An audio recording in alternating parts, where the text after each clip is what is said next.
دنیا کی تاریخ میں جب بھی علم کی بات ہوتی ہے تو زیادہ تر مردوں کے نام لیے جاتے ہیں، مگر کیا آپ جانتے ہیں کہ دنیا کی سب سے پرانی یونیورسٹی ایک عورت نے قائم کی تھی؟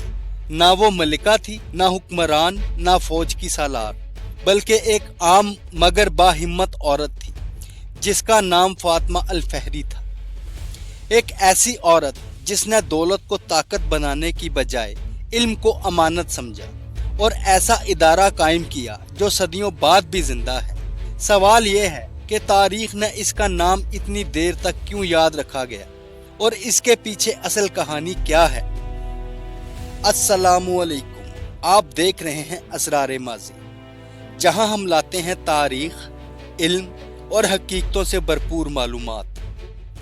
فاطمہ الفہری کی پیدائش 9ویں صدی عیسوی کے اوائل میں ایک خوشحال مگر علمی خاندان میں ہوئی۔ اس کا تعلق تیونس کے شہر کیروان سے تھا، جہاں اس کے والد محمد بن عبداللہ الفہری ایک تاجر تھے۔ بہتر معاش اور نئے مواقع کی تلاش میں یہ خاندان مراکش کے شہر فاس میں منتقل ہوا، جو اس وقت اسلامی دنیا کا ایک ابھرتا ہوا علمی اور ثقافتی مرکز بن رہا تھا۔ فاس مختلف تہذیبوں، مذاہب اور علمی روایات کا سنگم تھا، اور یہی ماحول فاطمہ کی شخصیت کی بنیاد بنا۔ فاطمہ کی پرورش ایک ایسے گھر میں ہوئی جہاں دین کے ساتھ ساتھ علم کو بھی غیر معمولی اہمیت دی جاتی تھی۔ اسے قرآن، فقہ، عربی زبان اور دینی علوم کی تعلیم دی گئی، جو اس دور میں عورتوں کے لیے عام بات نہیں تھی۔ مگر فاطمہ کا خاندان اس بات پر یقین رکھتا تھا کہ علم مرد اور عورت میں تقسیم نہیں ہوتا۔ یہی سوچ فاطمہ کے ذہن میں راسخ ہو گئی، اور اس نے علم کو محض ذاتی عبادت نہیں بلکہ اجتماعی ذمہ داری سمجھنا شروع کیا۔ وقت کے ساتھ ساتھ فاطمہ نے اپنی ماں اور پھر اپنے والد کو کھو دیا، جس کے بعد اسے اور اس کی بہن کو خاصی وراثت ملی۔ یہ وہ لمحہ تھا جہاں فاطمہ ایک عام زندگی بھی گزار سکتی تھی، مگر اس نے دولت کو عیش و آرام پر خرچ کرنے کی بجائے ایک بڑے مقصد کے لیے استعمال کرنے کا فیصلہ کیا۔ فاس شہر میں ایک مسجد پہلے ہی موجود تھی، مگر فاطمہ کے ذہن میں اس سے کہیں بڑا خواب تھا، ایک ایسا مرکز جہاں عبادت کے ساتھ علم بھی سکھایا جائے، جہاں سوال کرنے کی اجازت ہو اور جہاں آنے والی نسلیں علم کی روشنی حاصل کر سکیں۔ یہی سے فاطمہ الفہری کی کہانی ایک نئے مرحلے میں داخل ہوتی ہے، جہاں ایک عورت کا خواب آنے والی صدیوں کی تاریخ کو بدلنے والا تھا۔ فاطمہ الفہری نے جب جامعہ القرویین کے قیام کا فیصلہ کیا تو یہ کام محض ایک عمارت بنانے تک محدود نہیں تھا، بلکہ یہ ایک فکری اور سماجی منصوبہ تھا۔ اس دور میں فاس شہر تیزی سے پھیل رہا تھا، آبادی بڑھ رہی تھی اور مختلف علاقوں سے لوگ آ کر آباد ہو رہے تھے۔ فاطمہ نے شہر کے اس حصے کا انتخاب کیا جہاں کیروان سے آئے ہوئے مہاجرین آباد تھے، تاکہ ان لوگوں کو ایک ایسا مرکز مل سکے جو انہیں روحانی اور علمی دونوں لحاظ سے جوڑ سکے۔ اس نے اپنی پوری وراثت اس منصوبے کے لیے وقف کرنے کا فیصلہ کیا، جو اس بات کی علامت تھا کہ وہ اس کام کو محض خیرات نہیں بلکہ اپنی زندگی کا مقصد سمجھتی تھی۔ جامعہ القرویین کی تعمیر کا آغاز 859 میں ہوا۔ روایت کے مطابق فاطمہ الفہری نے تعمیر کے پورے عرصے میں خود نگرانی کی۔ کہا جاتا ہے کہ اس نے نظر مانی کہ جب تک تعمیر مکمل نہ ہو جائے وہ روزے رکھے گی، اور برسوں تک اس عہد پر قائم رہی۔ اس دور میں کسی عورت کا اتنے بڑے تعمیراتی منصوبے کی نگرانی کرنا غیر معمولی بات تھی، مگر فاطمہ نے نہ صرف مالی معاملات سنبھالے بلکہ تعمیر کے معیار، جگہ کے انتخاب اور مسجد کے ڈیزائن تک میں دلچسپی لی۔ اس کی سوچ واضح تھی کہ یہ جگہ صرف عبادت کے لیے نہیں بلکہ علم کے فروغ کے لیے بھی ہونی چاہیے۔ جب جامعہ القرویین مکمل ہوئی تو ابتدا میں یہ ایک مسجد تھی، مگر جلد ہی یہ درس و تدریس کا مرکز بن گئی۔ یہاں قرآن، حدیث، فقہ اور عربی زبان کی تعلیم دی جانے لگی۔ مگر فاطمہ کی سوچ روایتی حدود تک محدود نہیں تھی۔ وقت کے ساتھ یہاں ریاضی، فلکیات، طب، منطق اور فلسفہ جیسے علوم بھی پڑھائے جانے لگے۔ یہ وہ نقطہ تھا جہاں جامعہ القرویین عام مدارس سے الگ نظر آنے لگی۔ یہاں سوال کرنے کی اجازت تھی، بحث ہوتی تھی اور مختلف آراء کو سنا جاتا تھا۔ رفتہ رفتہ جامعہ القرویین کی شہرت فاس سے نکل کر پورے اسلامی دنیا میں پھیل گئی۔ اندلس، مصر، بغداد اور یہاں تک کہ یورپ سے بھی طلبہ علم حاصل کرنے آنے لگے۔ یہ ارادہ صرف مسلمانوں تک محدود نہیں رہا، بلکہ یہودی اور عیسائی علماء بھی یہاں تعلیم حاصل کرتے رہے۔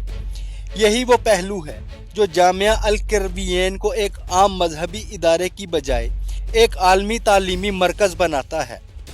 بعد کی صدیوں میں اسی ادارے نے ایسے علماء پیدا کیے جنہوں نے یورپ کی نشاط ثانیہ پر بھی اثر ڈالا۔ فاطمہ الفہری خود زیادہ عرصہ زندہ نہ رہ سکی، مگر اس کا چھوڑا ہوا ورثہ صدیوں تک زندہ رہا۔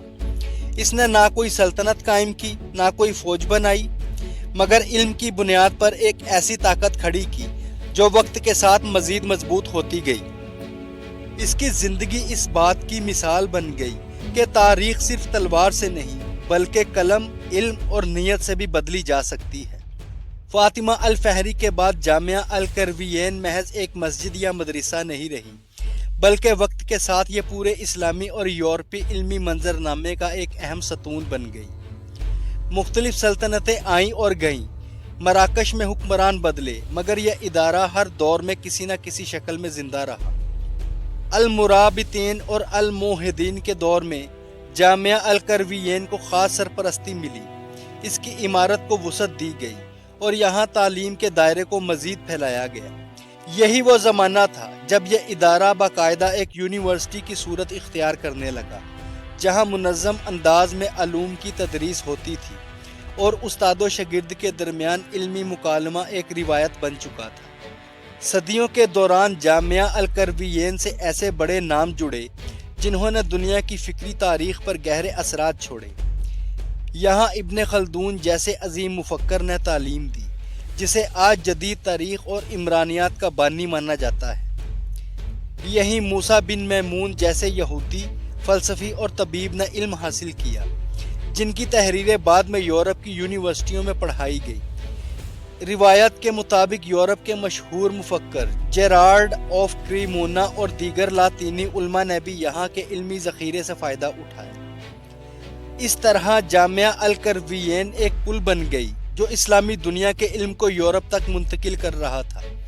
وقت گزرنے کے ساتھ ساتھ دنیا بدلتی گئی، مگر جامعہ القرویین نے خود کو ہر دور کے مطابق ڈھالا۔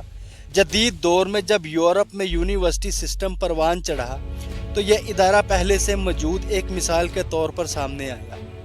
آج بھی جامعہ القرویین کو دنیا کی قدیم ترین مسلسل فعال یونیورسٹی مانا جاتا ہے، اگرچہ اب اس کی تعلیم کا دائرہ زیادہ تر اسلامی علوم تک محدود ہو چکا ہے، مگر اس کی تاریخی حیثیت آج بھی قائم ہے۔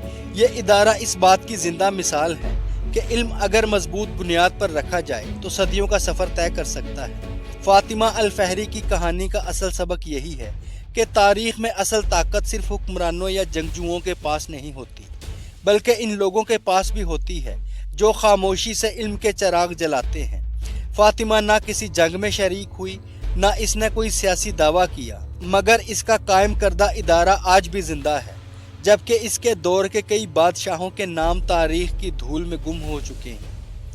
یہی وہ مقام ہے جو فاطمہ الفہری کو نہ ہیرو بنا کر پیش کرنے کی ضرورت ہے اور نہ افسانہ، بلکہ ایک باشعور، دور اندیش اور حقیقت پسند عورت کے طور پر سمجھنا کافی ہے۔ ویڈیو کے اختتام پر اگر ہم آج کے دور کی طرف دیکھیں تو فاطمہ الفہری کا پیغام پہلے سے زیادہ اہم محسوس ہوتا ہے۔ ایک ایسا دور جہاں علم کو اکثر طاقت کی بجائے محض ڈگری سمجھا جاتا ہے، وہاں فاطمہ ہمیں یاد دلاتی ہے کہ علم اصل میں ایک مسلسل ذمہ داری ہے جو نسل در نسل منتقل ہوتی ہے۔